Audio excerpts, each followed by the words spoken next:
Yan guys, no? So, meron na po siyang NBA 2K27, yan na po. At meron po siyang dual menu, no? Yan po kay Sir DC Mods. Napakaangas ito guys, oh. May basics ability, equipment, high rates, player input, jersey na rin po siya. Tapos pwede kayo mag-select ng team. Yan na po, updated na rin po guys ang mga roster po natin, no? Yan, no? Milwaukee Bucks, di ba? Chicago Bulls, di ba? Almost na rin yan guys. Clippers, nandito na rin lahat. Yan, Memphis, halos lahat yan guys, is kompleto na po siya. Okay, meron pa rin po yan, marami pa po tayong mga team dito guys, halos lahat guys is kompleto na po. Yan, Atlanta Hawks, di ba, Miami Heat, yan no? Charlotte Hornets, di ba, Utah Jazz, King Sacramento, yan, New York Knicks, di ba, Jalen Brunson, napakaangas.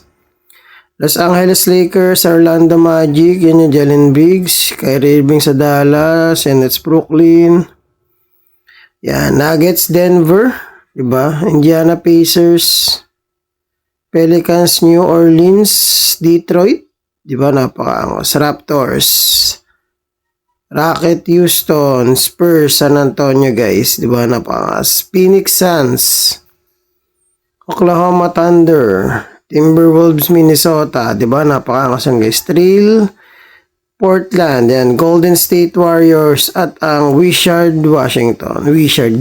Yan guys, so umpisahan na nga natin guys. Una guys, download muna natin yung mga files. Pag na-download na natin guys, open yung Z-Archiver, then download.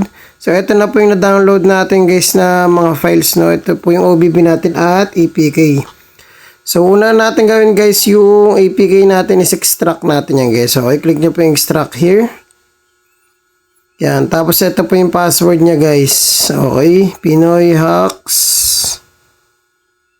Yan, Pinoy Hacks 63839. Okay, 63839. Then click niyo po yung OK. Yan, okay, click niyo yung OK. Yan, tapos pag na-extract na nga po yan guys, install na natin yung mismo APK niya. Yan, click natin guys yung install. Then just once. Yan, click natin yung install guys. Installing na po siya. More details, install anyway. Click nyo lang yung pin nyo. Then open. Try natin guys kung mag-open siya, no? Okay, so unang try natin guys, hindi po siya mag-open kasi nga po wala pa yung pinaka-OBB niya yan. Kahit i-start natin yan guys. Okay, pero kailangan yan guys, i-allow natin yung permission sa display over the apps. Para mag-ano po siya guys, para mag-allowed po siya yan. Kailangan natin siyang i-allowed guys, no? So back lang po natin yan. Sundan nyo lang mabuting tutorial natin guys ha. Yan, tapos kung mapansin nyo, hindi pa rin talaga yan gagana guys. Okay, kahit i-run po natin yan.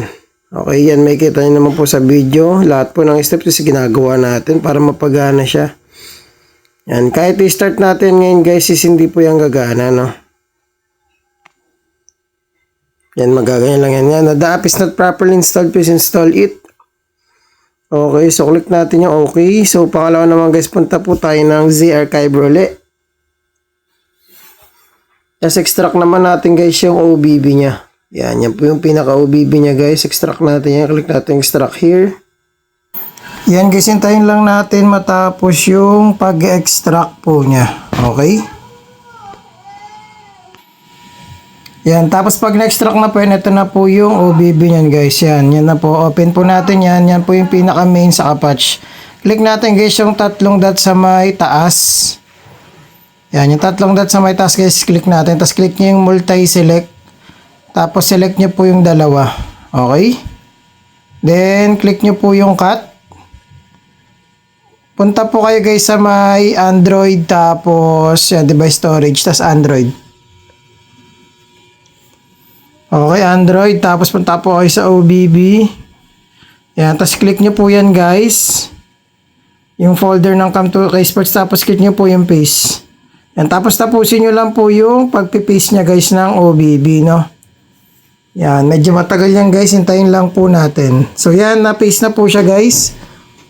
Ayan na po yung main saka yung patch, okay? Tapos, open na ulit natin guys yung yung NBA. Tignan natin kung gagana na nga po siya. Yan guys, tignan natin kung mag-open na siya ngayon. May OBB na guys. Okay, click lang natin yung yan, start. Okay, check natin. Pag hindi pa rin to gumana guys, ang gagawin na po natin is double installation. No? So yan, the app is not properly installed it. So click na lang po yung okay guys. Yan, so hindi pa po siya gumagana, no? Yan, so balik lang tayo guys sa may Z-Archiver. Yan, tapos ang gagawin natin guys, punta ulit tayo ng download. Then click ulit natin NBA 27. Then click natin yung install guys. Just once. Tapos yan, double installation na to guys ha. Yan, tapos click lang natin yung install. Yan, nag-installing na po siya guys. Yan, tapos click natin yung done. Okay, click natin yung done. Then try na nga po natin siya i-open guys, no? Kung mag-open na siya. Yan, click ulit natin guys yung start. Okay. Yan na po siya guys, oh. Wow. Mag-open na kaya siya guys. Yon, so nag-open na nga po siya guys, no? Yan, so enjoy na po guys ang gameplay natin. No? Let's go. Subscribe na kayo guys and follow sa Facebook page.